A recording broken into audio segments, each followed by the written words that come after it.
Off to Daan Bantayan sa northern tip sa akong hometown, Cebu. We stopped by an eatery in Bogo City where the family had lunch. And the dishes did not disappoint. Lami gid sila muluto. Nalingaw gid kaiming tanan sa among experience, labi na ang mga bata. We tried their bakasi. Bakasi is actually grass eel. But wait, bakasi manilin yan. Joke. Pinuri ng maraming netizens ang actress at singer na si Manilyn Reyes matapos niyang ibahagi na kumakain siya sa isang karinderya. Sa video na ibinahagi online, makikita si Manilyn na relaxed at walang kaarte-arteng kumakain kasama ang ilang tao sa naturang kainan. Sa kabila ng kanyang status bilang isang kilalang celebrity, kapansin-pansin ang kanyang pagiging simple at down-to-earth. Agad namang humanga ang netizens sa kanyang pagiging approachable at practical. Marami ang nagsabing bihira na raw makakita ng celebrity na komportabling kumain sa ordinaryong karinderya nang walang anumang pagpapapansin.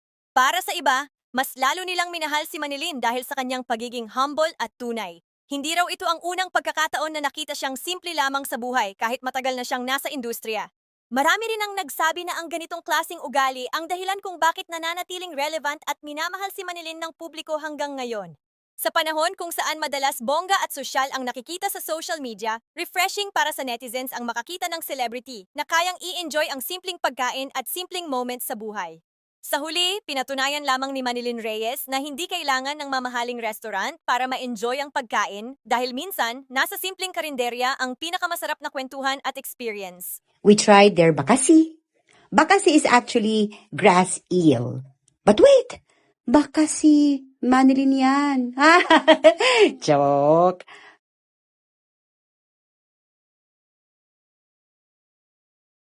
I was explaining here kung paano siyang kinakain. Pero may pa-music sila rito, kaya nag-voice over na tayo. Pero syempre, ang totoong way ng pagkain nito ay ang paggamit ng mga kamay. Isa talaga to sa mga gustong-gusto ko nung dito pa ako nakatira sa Cebu. Ang pochero ay isa rin sa mga kinikilalang lutong Cebu. May sariling version ang kani-kanyang lugar dito sa bansa.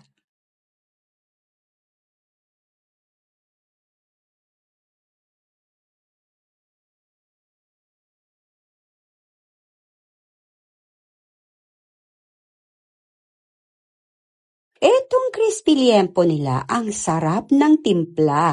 At ang crispy! Crispy liempo nga, di ba? Ang humba nila, oh my. Tamang-tama yung konting tamis, konting alat, panalo.